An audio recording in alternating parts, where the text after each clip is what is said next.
Монгол Ардын намын их хуралтай холбоотойгоор нэр бүхий хүмүүс нэр дэвшиж байгаа гэдэг ийм мэдээлэлүүд байна. Тэрний дотор Монгол Ардын намын доод албан тушаал буюу ерөнхий нарийн бичгийн даргач гэдэг юм уу бусад албан тушаалууд нь бас өөрчлөлт орно гэсэн ийм мэдээлэлүүд гараад эхэлчихсэн.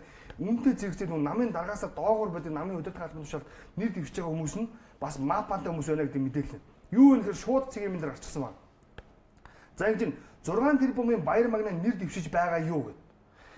Энэ их хэмиг бол Сүхбаатар дүүргийн засаг дарга байсан гэдгээр нь хүмүүс бол сайн мэдэх баг. Тэгсэн чинь ингэж байна.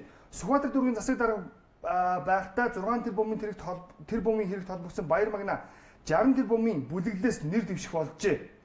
60 тэрбум төгрөгийн 10% 6 тэрбум төгрөг ийм хэмжээний мөнгөний дуйланд холбогдсон баяр магнаа гэх чинь Монгол Ардын намын ерөнхий нарийн бичгийн дарга болохоор сэрүүн зүйлсэн гэдэж явна. Сүхбаатар дүүргийн засаг дарга байхдаа баяр магнаа ард түмний мөнгийг хэрхэн өрн таран хийсэн талаар судалбал гэж байгаа.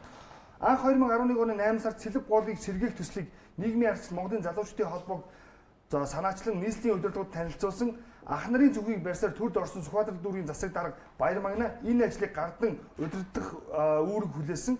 За төслөө олон нийтээр дэмжүүлэхийн тулд Сэлб гоол орчмыг үлгэрлэвээс Сөүл хотын дундуур урсдаг Чонгечон гол шиг болгон хэмээн эсгэрчээ.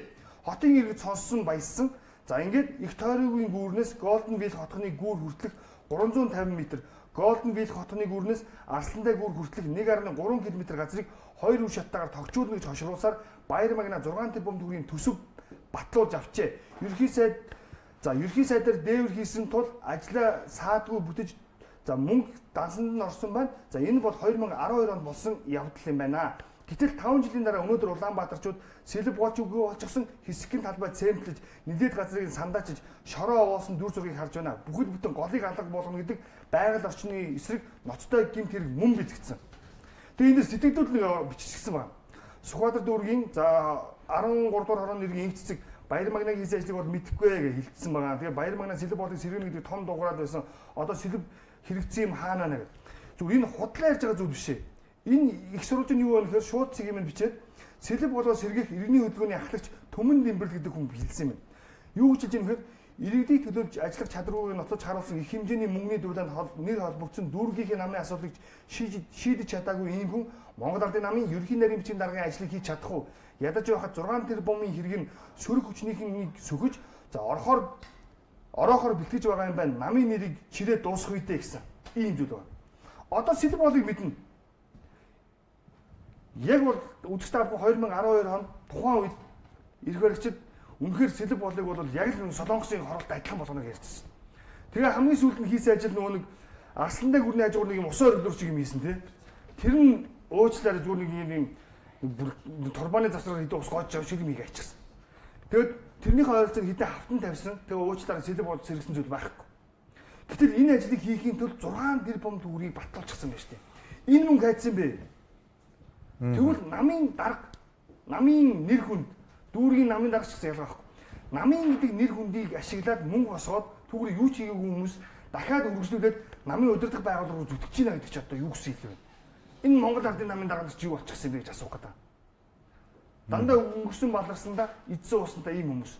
Эсвэл өнгөрсөн баларсандаа хийжсэн юмдаа ерөөсөө гимшиж харамсаагүй хүмүүс казино үргэлжлүүлж тоглоод явчихна. Уучлаарай. Ийм л нөхдүүд яваад байна. Энэ Ардын намын залуучуудын хилээд байгаа худлаа биш юм байна.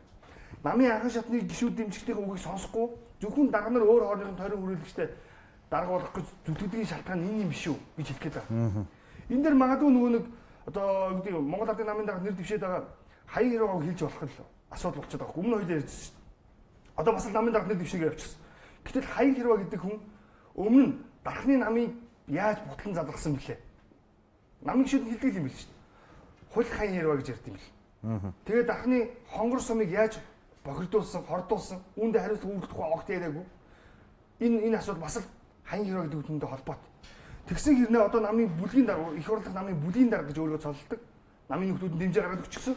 Гэтэл бүлгээ нэгдэх бүхэл бүлгээ 2 угаас уучсан. 32 33-аар нуугаад. Та 33 миний үгэнд орохгүй би 32-тойгоо нийлээ явна гэх. Тэгээ одоо намын дарга болно гэж байгаа. Энэ санаагалууд хэр үр дүнтэй вэ гэж асуух гэдэг.